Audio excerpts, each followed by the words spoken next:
Blue Jays drop home opener to Brewers as slump continues. Losing 5 of the first 6 games on the road was not exactly the lightning rod start the Toronto Blue Jays were looking for to carry into Tuesday night's home opener against the Milwaukee Brewers. And the fact that Josh Donaldson, the Blue Jays' third baseman and best player, was unable to start at third base nursing a sore right calf injury only added to the jittery mood of the club's supporters just over a week into the start of the 2017 season.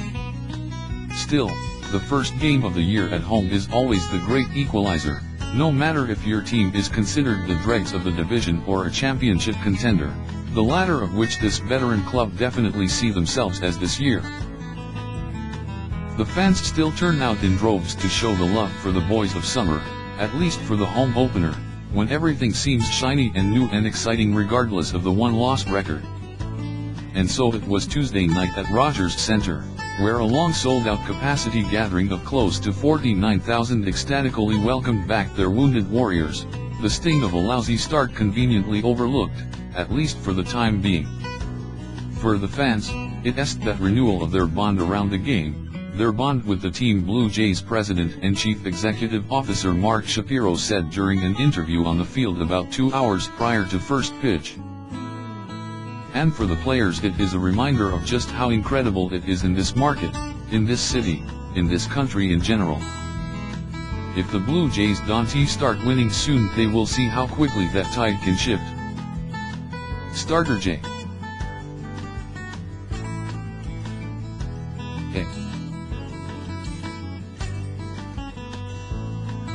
Happ got roughed up for 2 more home runs and the Blue Jays offense had another anemic showing as the Brewers rained on Toronto's opening day parade with a 4-3 win. Happ had 8 strikeouts but could only last 4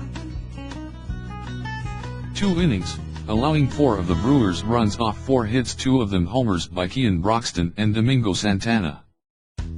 Happ, a 20-game winner from last season, has now given up 4 homers in both his starts this season, both losses.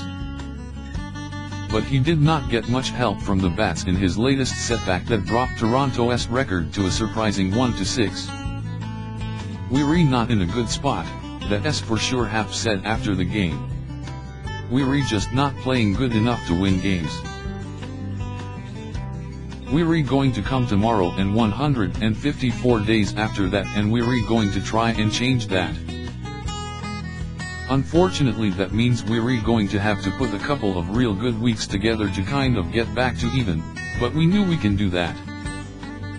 Toronto only counted 5 hits, 3 by Kendrys Morales and 2 doubles by Troy Tulowitzki, who cashed all 3 Toronto runs. Before the game, Shapiro suggested the concern over a slow start is a bit overblown, given the time of year. "That's the nature of the first week of the season," Shapiro said.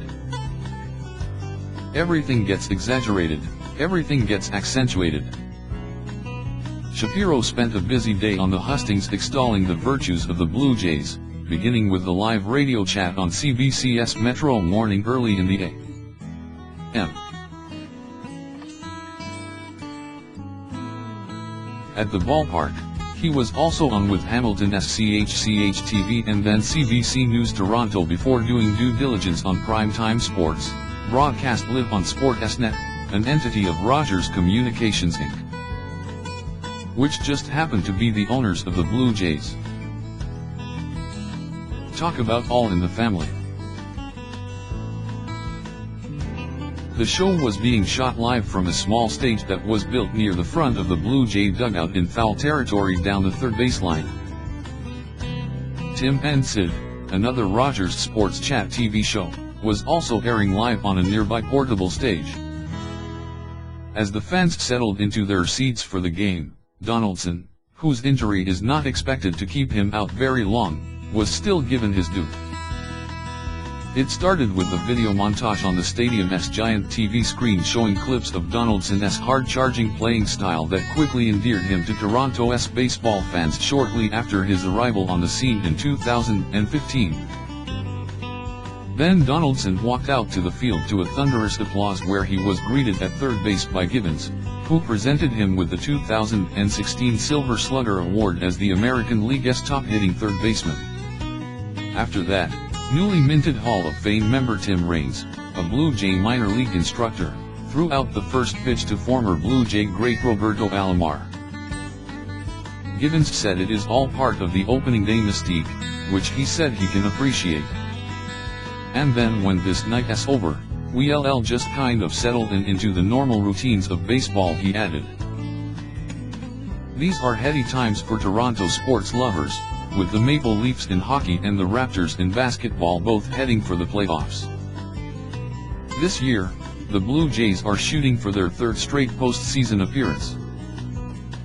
Veteran Toronto outfielder Jose Bautista, playing in his 9th home opener for the Blue Jays, said he has noticed an upswing in the sports landscape in the city since his arrival. It's all booming, so we got to keep it going, he said. A win or two would help.